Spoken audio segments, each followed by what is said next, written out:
online ang paggamit ng retinol bilang bahagi ng araw-araw na skincare routine. Bukod sa nakakatanggal ng tigyawat, nakakaglow din daw ito ng mukha. Totoo nga ba? Alamin natin mula sa ating resident morning doctor na si Doc Richard. Panoorin natin to.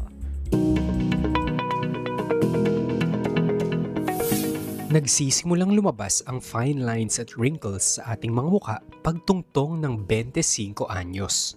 Marami sa atin maagang nilalabanan ng pagtanda gamit ang ilang produktong may anti-aging properties gaya ng retinol.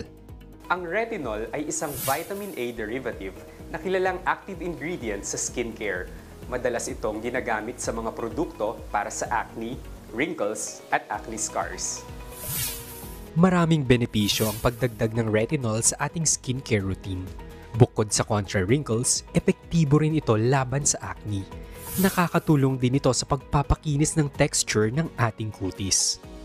Pero, kontra man ang retinol sa tigyawat, maaari din itong magdulot ng acne breakout, lalo na sa mga unang linggo ng paggamit nito. Tinatawag din itong retinol purge o skin purging.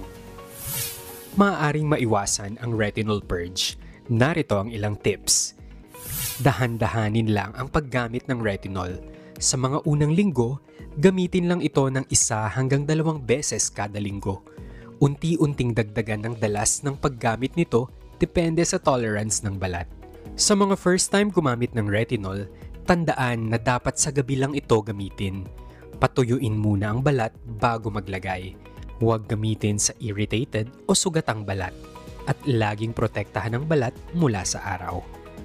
Para sa huling balik-alindog tips sa paggamit ng retinol, trust the process. Dahil kailangan ng panahon bago makita ang magandang resulta. Mga kapatid, Dimples Romana po, kumpletuhin ang inyong umaga ng mga kwentong puno ng inspirasyon. Salubungin po ang bawat araw ng may ngiti at pag-asa. Kaya't mag-subscribe na po at mag-follow na sa aming social media pages ng News 5.